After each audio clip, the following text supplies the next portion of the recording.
Hello friends, जय माँ बगला मुखी जय निवासी। देखिए, आज श्रावण का सोमवार है। भोलेनाथ की जितनी पूजा करे कम है।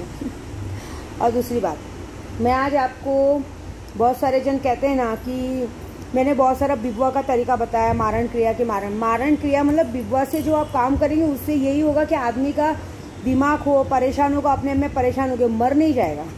क्योंकि अगर ऐसे विवाह पेड़ पे ठोकने से अगर हर आदमी मरने लगे तो हर कोई आदमी वही करेगा, वो बस बुरी तरह से परेशान होगा, उसका काम धंधे रुक जाएंगे, पैसे रुक जाएंगे और कुछ नहीं। दूसरी बात, मैं आज आप लोगों को एक ऐसी चीज़ सिखाना चाहती हूँ जो नॉर्मली हर किसी के काम आती है, समझे। जैसे अगर तुमको लग रहा है कि तुम्हारा कोई रास्ता रोक रहा है, हमेशा तुम्हारे बीच में आ रहा है, काम धंधे के बीच में आ रहा है, सब कुछ आ रहा है, तो मैं आप लोग को एक तरीका बताती हूँ कि आप लोग ज़्यादा कुछ मत कीजिए। कहते हैं ना 11,000 क्रीम मंत्र करके, 11,000 क्रीम मंत्र करके काले धागे पे 11,000 क्रीम मंत्र करके, मतलब जैसे होता है ना, बार बार मेरी दुकान बांध रही है, दुकान बांधी जाती है या कुछ काम अटक रहे हैं, किसी की वजह से काम अटक रहे, तो एक बहुत अच्छा सोपा उपाय है कि एक बहुत बड़े पावरफुल है, इससे दुश्मनों की नज़र से भी बचेंगे, सब काम होगा। 11,000 क्रीम 3 बार क्रीम मंत्र पढ़ के उसको 11 गांठें मारनी है। मतलब 11,000 मंत्र करने के बाद काले धागे पे 11 गांठ मारिए। 11 गांठ मार के गले में धारण कर लीजिए या हाथ पे बांध लीजिए। तो उससे ये होगा कि उसके बाद, और उसके 11 गांठें मार के उसके बाद उसका है ना, काले नमक और राई से दशांग हवन करने के बाद उस धागे की पूजा करके गले में बांध लीजिए। ये एक बहुत बड़ा है जो आप पर किसी की बंदिश नहीं लगने देगा। अगर आप पर कोई करेगा तो एक तरह की बंदिश हो जाती है, आप अपने पूरे शरीर की बंदिश कर लेते हो, अपने कारोबार की बंदिश कर लेते हो। गले में बांध लीजिए, या कारोबार में नज़र लगी है तो दरवाजे में बांध लीजिए, घर पे बांध दीजिए, घर के ऊपर दरवाजे में बांध दीजिए। ये करने से आपकी बंदिश हो जाएगी घर के, कोई कितना भी किया कराया रहेगा आपके घर तक नहीं आएगा। इसको हर अमावस्या को चेंज कीजिए, ऐसा। दूसरी बात, देखो, कल का रक्षाबंधन सबका बहुत अच्छा गया है, खास करके मेरे केशव के पापा का भी बहुत अच्छा गया। कल वो बहुत खुश थे, और ये वीडियो आज कुछ बनाने का मतलब नहीं था, लेकिन क्या है ना, मेरे केशव का पापा मुझसे दूर है ना, तो इसी बहाने वीडियो बना ली कि वो मुझे देख लेंगे, थोड़ा अच्छा लगेगा, क्योंकि वो खुश रहते हैं तो मैं खुश रहती हूँ। उनका रक्षाबंधन भी बहुत अच्छा गया है। हाँ, कुछ लोगों का मुँह फूला है, कुछ फ़ायदा नहीं, क्योंकि समझ सकते हो ना। कोई नहीं, जाने दो। लेकिन इतना ही बोलूँगी कि गए हो कहीं पे तो खुशी खुशी वापस आना। इशारा, इंसान को इशारा काफ़ी है। गए हो कहीं पे तो खुशी खुशी वापस आना, और भूल के भी अपने घर वालों से के साथ मिलके कुछ भी कालाकांडी नहीं करना।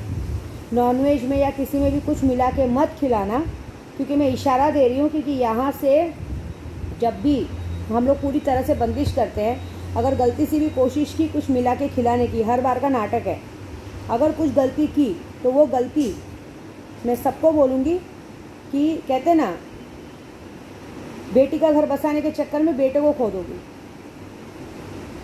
ऐसा।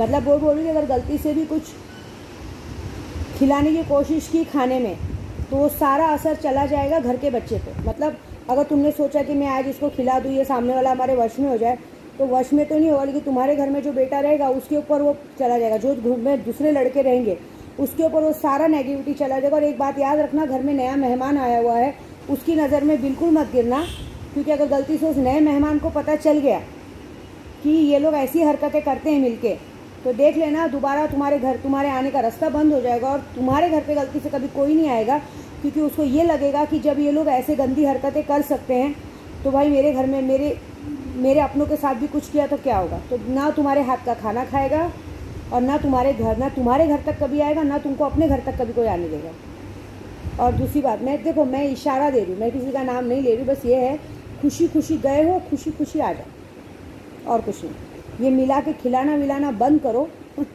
क्योंकि देख लेना, क्योंकि मैंने यहाँ से पूरा बंदिश करके रखी हूँ। अगर कुछ भी इतना सा इधर से चूँ पू हुआ तो सारा कुछ चला जाएगा तुम्हारे अपनों पे, फिर उसकी गलती का दोष मुझे नहीं देना। मैं एकदम परफेक्ट बात कर रही हूँ। एक और बात करूँगी, आजकल ना बहुत कुछ हो चुका है कि मतलब ज़बरदस्ती का, कभी भी कोई भी, मतलब एक के अंदर इतना एटीट्यूड रहता है, नहीं सोचते अरे हमारा कोई क्या बिगाड़ सकता है, हम अब भी जाते हैं उसको बराबर करते हैं, कुछ नहीं करने का। चुपचाप अपनी जगह बैठे रहने का। मैं सबको रामबाण इलाज बता दूँ। कभी कभी कोई तुम्हारे घर पे लड़ाई झगड़े के लिए आ जाता है या ज़बरदस्ती, जैसे आप उनको समझा रहे हो तो भी आपकी बात नहीं सुन रहे, कुछ नहीं करने का, घर में बैठने का। कोई तुम्हारे दरवाजे तक अननर्सरी बेफालतू में तुमसे भिड़ने लड़ने आता है, उसकी पहले तो वीडियो निकालो, वीडियो निकाल के प्रूफ रख लो। आजकल तो नॉर्मल सबके घर में कैमरे लगे हैं, मेरे भी घर में लगे, मुझे टेंशन नहीं है।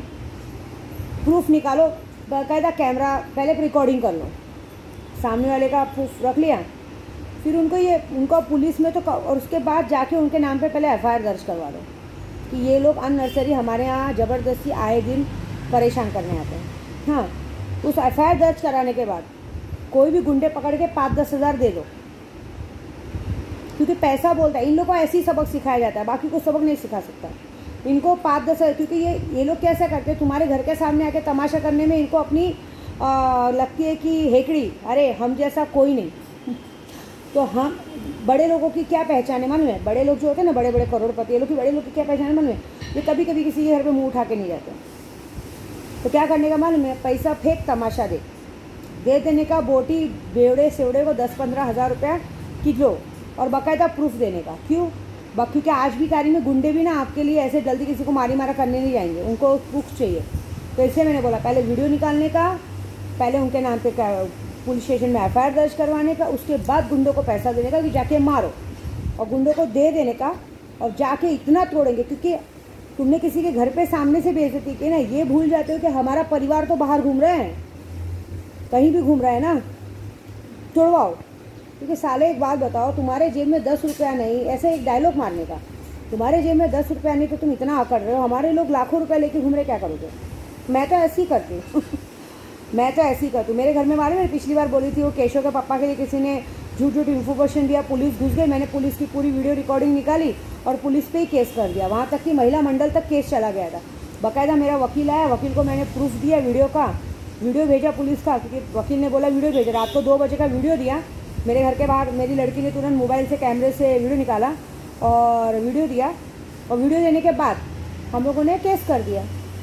जितनी पुलिस वाले वहाँ थे पूरे वीडियो रिकॉर्डिंग में दिख रहे हैं, कर दिया। मेरे वकील ने जाके सीधा केस कर दिया, महिला मंडल तक, बांद्रा के महिला मंडल तक वो लेटर भेज दिया कि एक लेडीज़ अपने 3 बच्चों के साथ घर में अकेली है, प्रेग्नेंट है, और ये लोग बेगर किसी कहते हैं ना कंप्लेंट पेपर के, बेगर किसी ऑर्डर के बाकायदा इन लोग घर में घुसे, सुने नहीं किसी की टिफिनगिरी करने में घुसे। ये बात का उन पर केस किया गया है ऐसे करने का। तब इन लोग के बराबर, तब किसी की भी बराबर बचती है। दोबारा फिर ये चाह के भी किसी के घर में नहीं घुसेंगे। और साथ में क्या होगा मालूम है? साथ में वो बंदा मार खाएगा जो उनकी टिफिनगिरी करता है। क्योंकि देखो, घर की बातें घर से बाहर जाती हैं।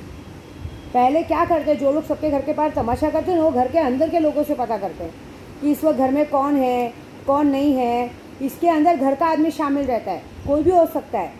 आपके घर के अंदर जो लोग आपके पास काम करते हैं या करते हैं, सब लोग शामिल होते हैं। उनकी भी बैंड बजनी जरूरी है ना। जब तो उनकी गांड नहीं मरेगी, उनके भी तो पति बच्चे सब बाहर घूमते हैं ना। जब वो कुत्ते के जैसे मार खाएंगे, तब आइंदा कभी आपके बीच में उंगली नहीं करेंगे। तो क्या करने का, ये सब काम करने के बाद उन आदमियों को पैसा दे के बोलने का कि पहले तो उनको पूछवाओ कि इनको इन्फॉर्मेशन मिली कैसे घर की। तो वो बंदे खुद कबूल करेंगे कि घर की इन्फॉर्मेशन कहाँ से मिली। और जिसने ये इन्फॉर्मेशन दी रहेगी, जिसने टिफिनगिरी की रहेगी, उसको तो और गिरा के मारो। उसका तो वो हाल करो कि 2 पैसों के लिए बिकने वाले इंसानों को वो हाल करने का कि आजीवन दोबारा ये गलती क्या, दूसरी भी कोई गलती करने से पहले आदमी मतलब आदमी सोचना छोड़ दे। क्योंकि एक आदमी की आदत होती है हर जगह अच्छा बन के देखना चाहते हैं, हर जगह अच्छे से रहना चाहते हैं। लेकिन अक्सर देखो, मैंने अक्सर देखा है, घर का भेदी लंका ढाए। जब तक घर का आदमी बाहर जाके नहीं बोलेगा, घर के अंदर किसी के आने की हिम्मत नहीं है। तो सबसे पहला सबक उस आदमी को सबक सिखाने का जिसने घर की बातें बाहर इन्फॉर्मेशन दी है। जब वो मार खाएगा ना, तो दोबारा कोई घर के अंदर नहीं होगा। ये मैं सबकी सेफ्टी की बात बता रही हूँ। कभी कभी किसको लगता है कि ना हम लोग को बाहर के दुश्मन परेशान करें, नहीं, बाहर के नहीं, बाहर के घर के होते हैं। घर का कोई भी हो सकता है, तुम्हारा खुद का भाई बहन पति काम वाले कोई भी होते हैं जो तुम्हारी बातों बाहर जाके इन्फॉर्मेशन देते हैं। ज़्यादा नहीं, 2-4 हज़ार में बिकते हैं या अच्छे बनने की कोशिश करते हैं। उनकी हालत वो करने की कि ज़िंदगी भर सुधरे नहीं, ऐसा। क्योंकि उनके भी तो बच्चे बाहर घूमते हैं ना, उनके भी तो पति बाहर घूमते हैं ना। तुम तो घर के अंदर घुसा रहे हो लोगों को इन्फॉर्मेशन देके। जब तुमने कभी ये सोचा है, अगर ऐसा हुआ तो जगह से तुम्हारे बच्चों को उठा लिया गया, जगह से तुम्हारे आदमी को उठा लिया गया। विद्या देवी अपने आप में एक गुंडी है, समझे। मैं अपने आप में ही एक गुंडी हूँ, मैं ऐसी ही, मैं तो यही करती हूँ, जैसे को तैसा, समझे। तो क्या होता है ना, जब तक सामने वाले का कोई नुकसान नहीं होगा ना, तब तक आदमी को समझ में नहीं आएगा। उसकी सबसे प्यारी चीज़ वहाँ से उठा लो, खुद ब खुद आदमी नाक रगड़ रगड़ के भर जाएगा। तो ये काम मैं तुम लोग को सेफ्टी का सिखा रही हूँ। तब देखना ज़िंदगी भर तुम्हारे घर में कोई दुश्मन एंट्री नहीं करेगा, और एंट्री करने के लिए सोचेगा ना तो पहले अपनी मौत करेगा, अपनी मौत को सोचेगा।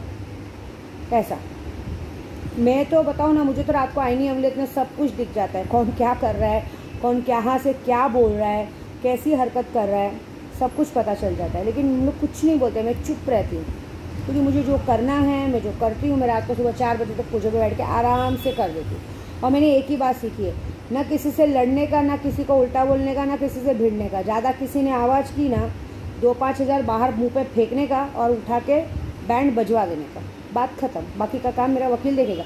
पहले मैं कानून के हिसाब से चलती हूँ, कानून के हिसाब से चलने के बाद मैं सबकी बैंड बजाती हूँ। क्योंकि पहले क्या था ना, ये सब चीज़ें पहले की नहीं, पहले की होती ना तो मेरे तक कोई आता नहीं। लेकिन अब मैंने सीधा सीधा फंडा सोच लिया, तो यही काम करने का, बाकी का देखा जाएगा। जय माता दी। ये बात याद रखोगे ना, ज़िंदगी में कोई दुश्मन तुम्हारे घर के बाहर, तुम्हारे घर के अंदर झांकने की कोशिश नहीं करेगा।